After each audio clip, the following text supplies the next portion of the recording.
కాంగ్రెస్ కు ట్రైలర్ చూపించాం, ఇక ముందు cinema చూపిస్తామట. BRS MLA Harish Rao అహంకారమే ఓడించింది అంటున్న జనం తగ్గించుకోవాలని హరీష్ రావుకు సూచన.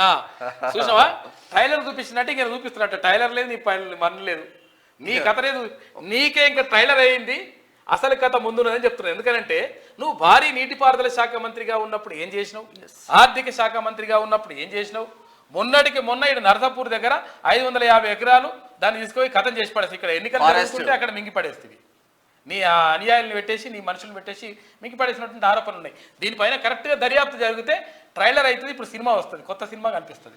ట్రైలర్ ఏమో కానీ హరీష్ రావు ట్రైలర్ హరీష్ రావుకు ఇక్కడ కార్యకర్తలు చూపిస్తారు, ఇక్కడ చూపిస్తారు, సినిమా చూపిస్తారు. చూడిగా లోకల్ క్యాడర్ తిరుగుబాటు, గులాబీ పార్టీకి కొత్త తలనొప్పి, వరుసగా అవిశ్వాస తీర్మానాలు, సొంత పార్టీ నేతలే ఎసరు.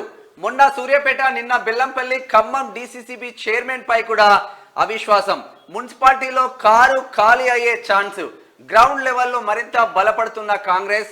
లోక్సభ ఎన్నికల ముందు శుభ పరిణామాలు జరుగుతున్నాయి. అంతా శుభమే జరుగుగాక.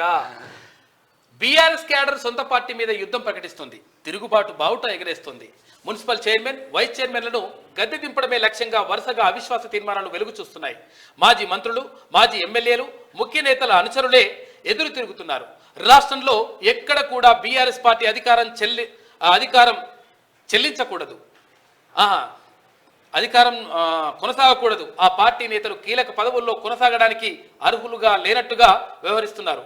అయితే ఇన్నాళ్ళు మీ దౌర్జన్యాలను మౌనంగా భరించాం. తెలంగాణ ప్రజలే మిమ్మల్ని తరిమి కొట్టినప్పుడు తామెందుకు ఇంకా మిమ్మల్ని భరించాలన్నట్టుగా అవిశ్వాసానికి తెరలేపుతున్నారు. ఒకవేళ అవిశ్వాస తీర్మానం విడిగిపోతే మూకుమ్మడిగా గులాబీ పార్టీకి రాజీనామాలు చేసి కాంగ్రెస్ పార్టీలో చేరుతామని బాహాటంగానే ప్రకటిస్తున్నారు.